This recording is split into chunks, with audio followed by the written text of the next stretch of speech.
नमस्कार। गायत्री ज्योतिष केंद्र में आप सभी लोगों का स्वागत है। आप लोगों के लिए हमेशा ही ज्योतिष शास्त्र से जुड़ी महत्वपूर्ण जानकारी के एपिसोड हम समय समय पर प्रसारित करते रहते हैं। ज्योतिष शास्त्र के हर विधा से संबंधित जानकारी हम आप लोगों के लिए लेकर आते हैं।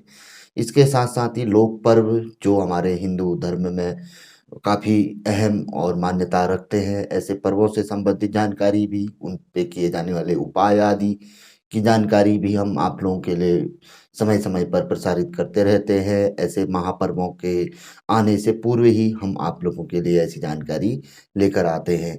अब शिवरात्रि नज़दीक पे है, तो आज हम आप लोगों को शिवरात्रि पर किए जाने वाला अत्यंत सरल और आसान सा एक ऐसा उपाय भगवान भोलेनाथ का, कि जिसे करने के पश्चात कुछ न कुछ तो व्यक्ति को अवश्य प्राप्त होता है।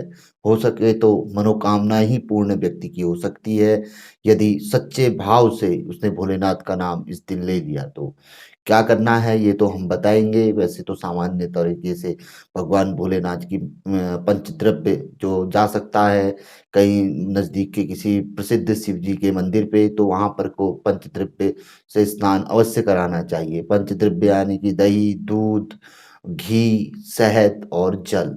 अंत में जल से, पहले भी जल से, अंत में जल से, जैसे कर कराते हैं शिव जी को स्नान, उस तरीके से स्नान कराकर बेलपत्र, कनेर का फूल आदि और भी चीज़ें रहती हैं। नहीं तो सिंपल तरीके से पंचद्रव्य है, बेलपत्र है, कनेर का फूल आदि भगवान भोलेनाथ को चढ़ाएँ और वहाँ पर को ओम नमः शिवाय या भगवान भोलेनाथ के पंचाक्षर मंत्र या किसी अन्य मंत्र आदि का उच्चारण अवश्य कर लें, यदि भगवान भोलेनाथ के किसी प्रसिद्ध मंदिर पे जाते हैं। जो व्यक्ति ऐसा कुछ नहीं कर सकता है, वह प्रातःकाल नहा धोकर अपने घर पे भी, अगर पारद शिवलिंग है तो कर सकता है। नहीं तो जो उपाय तो कई बताए गए हैं, लेकिन एक अत्यंत सरल उपाय बताया गया है भोलेनाथ को प्रसन्न करने हेतु। अपने बाएं पांव पे ये उपाय है। ये जो मंदिर आदि नहीं जा सकते, जो गए भी हैं, वो भी अपने घर पे कर सकते हैं, अपने मंदिर पे कर सकते हैं। ईशान कोण यानी कि पूर्व और उत्तर के बीच की ओर मुख करके, भगवान का जो दिशा होती है उस ओर मुख करके, या पूर्व दिशा की ओर ही मुख होना चाहिए।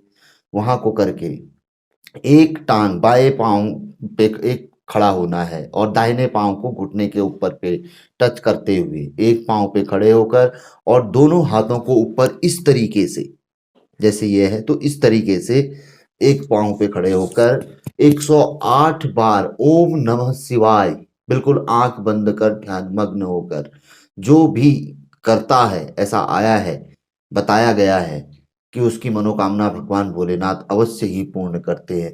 इससे अधिक भी आप 1008 बार कर सकते हैं। अब अनुमान आपने यहाँ पर को अब लगाना है कि आप किस तरीके से लगा सकते हैं अनुमान, क्योंकि आप हाथों में ही ऊपर गिन सकते हैं ऐसे। तो यहाँ पर को आदमी का अनुमान लगाना, दिमाग भी काम करेगा। तो ये 108 तो कर सकता है व्यक्ति, लेकिन 1008 करने में थोड़ा सा मुश्किल जरूर होगी। तो जो कर सके, भोलेनाथ का यह उपाय अत्यंत कहने में तो सरल है, लेकिन करते समय थोड़ा सा दिक्कत आ ही जाती है। गिनती गलत हो जाएगी या ध्यान भंग हो जाएगा, लेकिन जो कर पाया तो कुछ न कुछ तो उसे अवश्य मिलेगा ही मिलेगा महाशिवरात्रि के दिन। इस वर्ष महाशिवरात्रि आपकी 18 फरवरी को है। तो पुनः आपको अनंत शुभकामनाएं। भगवान भोलेनाथ की कृपा आप लोगों पर हमेशा बनी रहे। उनकी कृपा है तभी हमारा जीवन चल रहा है, नहीं तो उनकी कृपा नहीं होती तो जीवन बिल्कुल नहीं चलता और जीवन कष्टों से भरा होता है। ऊपर वाले की दुआ से कष्ट आते भी है, चले भी जाते हैं, सभी के जीवन में ऐसा होता है।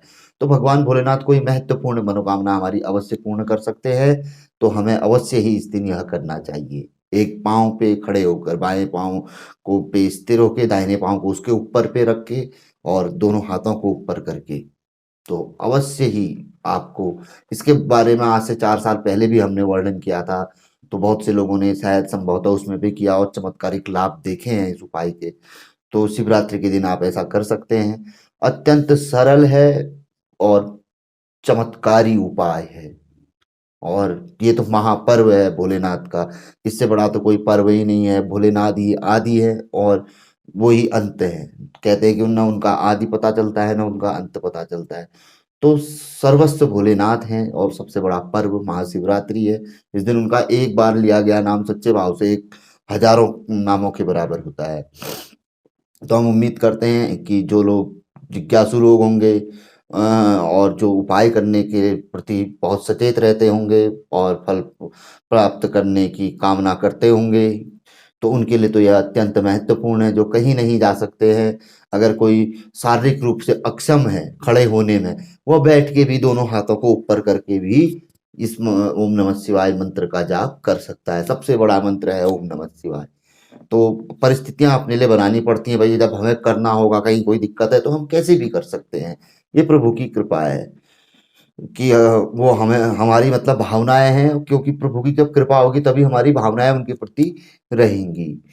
तो पुनः आप लोगों को शिवरात्रि की अनंत शुभकामनाएं, और अवश्य आपसे उम्मीद करते हैं इस उपाय को आप अवश्य करें। पंचद्रव्य यानी कि घी, दही, दूध, शहद, जल से भोलेनाथ को स्नान अवश्य कराएं। बेलपत्र, कनेर का फूल अवश्य चढ़ाएं। चंदन का लेप से मस्तक पर त्रिकुंड अवश्य बनाएं, और वहां पर को ओम नमः शिवाय का एक निश्चित संख्या में जाप अवश्य ही करिए, या अनिश्चित संख्या में कर लीजिए। इस दिन दिन भर चलते फिरते जो ओम नमः शिवाय करेगा, वर्ष भर उसका बेड़ा पार रहेगा।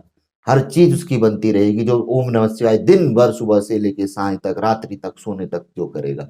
इतना चमत्कारी मंत्र है। इस दिन तो ओम नमः शिवाय का फल तो बहुत ही बड़ा है, अन्य दिनों तो है ही है, ये तो बहुत बड़ी चीज है इस दिन।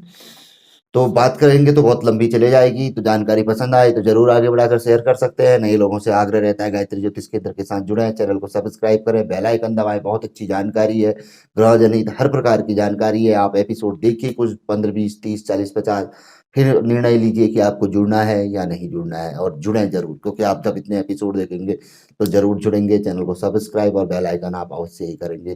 पहले एपिसोड आप अवश्य ही देखें, इतनी विनती भी हम आप लोगों से करते हैं। तो मिलेंगे ऐसी किसी बहुत अच्छी जानकारी के एपिसोड के साथ अगली वीडियो में। तब तक के लिए नमस्कार। जय श्री राम, जय श्री कृष्णा, ओम नमः शिवाय।